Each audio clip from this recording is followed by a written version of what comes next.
అందరు ముంగట్టున్నారు. అరే ఆ దొడ్డు కింద పెట్టి అన్ని పడతాయి.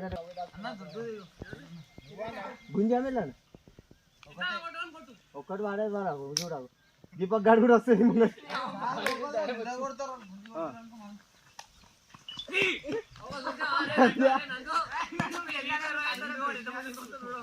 ముంగడికి వస్తారు అప్పుడు